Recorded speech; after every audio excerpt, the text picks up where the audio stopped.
What's going on, everyone? Jeremy here from the Quartering, and a bit of news out of the Harley Quinn Birds of Prey box office debacle. It looks like maybe there was a prequel planned for the movie, and that has now been axed due to the film disastrously failing at the box office. Now, there were a lot of reasons why Birds of Prey failed. None of it was really Margot Robbie's fault. I thought the writing in and of itself was pretty substandard, but it's fine. It's a Marvel movie. I wasn't expecting Citizen Kane. The marketing in and of itself was disastrous, alienating a large swath of your fandom up front by essentially saying, hey, this movie's not for you, and forgetting the fact that there would be plenty of men that would have been happy to see a Harley Quinn movie was a huge mistake. The other big mistake, quite honestly, such a small thing, but was the name. Nobody really knew what Birds of Prey was. People knew Harley Quinn. If they had called it, like if they had done a Harley Quinn origin story like they did with the Joker and called it Harley Quinn and did it that way instead of making it this kind of like bizarro action film with a supporting cast that nobody outside of hardcore comic book fans really knew, I think the movie could work, could have worked. It still can work. I mean, it's not like anyone holds any ill will towards Margot Robbie over it, and they don't really hold any ill will towards the Harley Quinn franchise. So, you know, a Harley Quinn standalone origin story that's dark and gritty, I think could actually do really well. Margot Robbie has the range to do it, but I don't think DC really knows what they want to do with the Harley Quinn character. She's a cast member of obviously the Suicide Squad films, and obviously she got her Birds of Prey and the Fantabulous Emancipation of Harley Quinn. Easily the worst title for a movie I can think of in recent history. But there was actually, at least according to some numbers, some prequels in work. Now, if you look at the box office expectations of Birds of Prey were, quote, too high, and the movie could still be a win for DC. The movie had a budget of $84.5 million. You usually add double that in order to reach, you know, the marketing budget. So maybe 160, 170 million. And it grossed about 200 million all in. And after you pay the theaters, remember that Hollywood only gets a portion of the money that the theaters bring in from the movies. So the fact that it made gross 200 million at the theaters, that's not how much Hollywood gets kicked back. So they almost definitely lost money on this film. On the other hand, you had Joker becoming the highest grossing R-rated movie of all time. So it's not as if people don't enjoy these type of movies. And, you know, they talk about, you know, the last Squad movie maybe tainting Birds of Prey, saying the only recognizable aspect of Birds of Prey in general moviegoers appeared to be the spinoff of a Squad, which, while the movie opened with 133 million domestically, it did not have great impressions with audiences. The Squad dropped to 43 million in the second weekend in 2016, a whopping 70% decrease.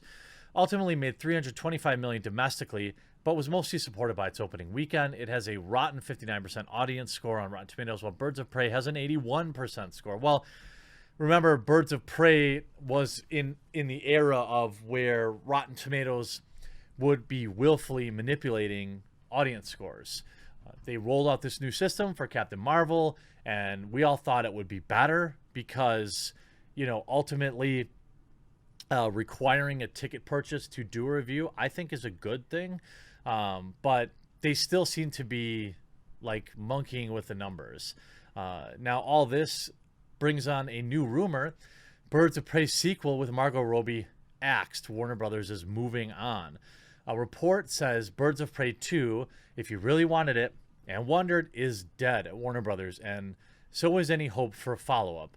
Giant Freaking Robot claims an exclusive potential sequel is canceled, and everyone involved from the studio to creative team are moving on to other things. Well, this could be supported by the fact that we saw Margot Robbie and the primary writer from Birds of Prey, move over to the Pirates of the Caribbean spinoff, the female reboot of Pirates of the Caribbean, which I'm sure will be a disaster. You know, I think Margot is probably hampered by really poor writing. When you see her in her roles with, like, you know, I don't think she's a poor actress. I think she makes maybe poor decisions in the movies she picks, or the writing teams. And I think, Tarantino always, she seems to do just fine in Tarantino films and things like that. So there's starts to say Warner no longer believes in the concept or in the creative team behind the movie. This is the primary reason. The primary reason is, of course, money. Birds of Prey tanked at the box office upon opening, earning roughly a disappointing $33 million in the worst opening for a DC movie in history. Warner Brothers hoped for $55 million domestically, and it was projected to gross higher. Ticket sales weeks in advance painted a different picture. Theaters across North America, this is all before, by the way, the shutdown, screening the film were almost empty. According to the numbers, the film made $201 million worldwide, with an $84 million from domestic box office and $117 abroad. They report that it made 2.5 times its production budget, which is an estimated $82 million. The film was released early on VOD, and its price was already reduced to $5.99 as a result, and it went to number 1 on iTunes chart. So that's legitimate.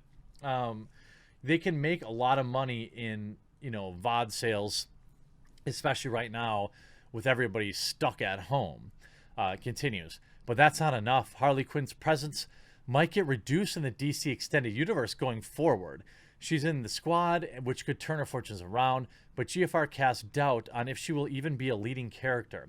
Sharing the screen with Idris Elba, John Cena, aside a host of other characters, a reduction of time in the spotlight is possible. A far cry from being the last film's breakout property.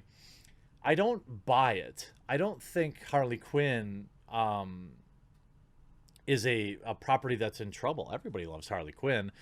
I think that, it's tough to say. I mean, in a world where you have Wonder Woman doing billion-dollar films and Captain Marvel made $1 billion, it's not as if female-led superhero films can't make a ton of money.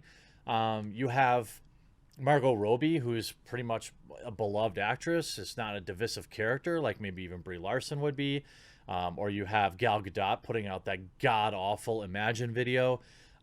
She pretty much keeps to herself. She has fan support.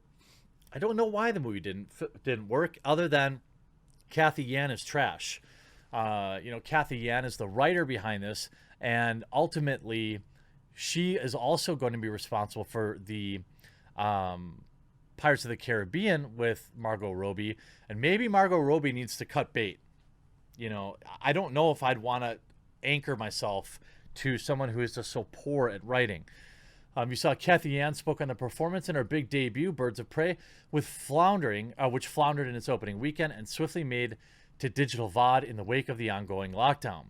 She told The Hollywood Reporter everyone was pretty quick to jump on a certain angle after the film's, quote, lack of success, and she added that she had extra burden on her as a woman because of a woman of color, of course. Right, of course. That's why. She says, yeah, I think if you actually look at the details of the budget breakdown, I know that the studio had really high expectations for the movie, as we all did. There's undue expectations on a female-led movie, which what I was mostly disappointed in the idea that perhaps it proved that we weren't ready for this yet. What a ridiculous cop-out. So essentially, Kathy Yan, who failed, is blaming the patriarchy for the film sucking, when the marketing in and of itself and people like Kathy Yan went out of their way to say this film wasn't for men. It was their fault. Kathy Yan ultimately probably signed off on the horrendous name of the film. Who in the hell is going to see Birds of Prey and the Fantabulous Emancipation of Harley Quinn? Nobody. You can't even fit on the entire title on a marquee. All right, that was one of the dumbest decisions I've seen in Hollywood, and none of it had to do with her being a woman or specifically a woman of color. It's just a bad decision. That was an extra burden on me as a woman of color. I already had, yes. I remember all the people in the street saying that, oh boy, when a new movie comes out, let's say the big blockbuster that's coming out, Tenet, or whatever the case. I always hear everyone talking about what color is the director before they decide whether or not. It's definitely not the trailer or the actors and actresses in the film that pursue it. It's always the skin color of the director that I hear people talking about. So yes, I think there were certainly different ways you could interpret the success or lack of success. What was a failure? I mean, what she's saying is it was a failure. I failed. It's okay. Men bad. So I think there's certain ways. Certain angle. Yeah. Yan went on to her expectations, admitting there weren't many. I don't know what expectations really were there because this whole process was something entirely new to me. I just came from a small indie film before this, and one doesn't even have distribution in the United States yet, so I really never gone through the process. I think that is a very fair, like cop out, so to speak. Hey, I'm new, and I'm going to do better next time. There are things about the film I like. There are films about the film that I learned from. These are the type of things that you say to endear yourself to a fandom. You don't just say, "Oh, well, men bad," especially when there's just overwhelming evidence that female-led films they're not a problem at all. It's a fake narrative that these people continue to push. Like, I think the box office for Wonder Woman 1984 will probably be over $1 billion too. Granted, who knows what the theaters are going to look like post-lockdown. She added that she was elated by the reaction she got around the world from people who felt they were being represented. A lot of people, especially a lot of women and younger people, really felt like their voices, their type of people, they themselves were represented for the first time ever on the big screen. Well, great, but you failed to do one thing, and that was to make an interesting movie, and ultimately a profitable one, and it appears that you may have single-handedly cost Harley Quinn a second film. Congratulations, stunning and brave. I hope you enjoyed this video. We'll talk to you again real soon.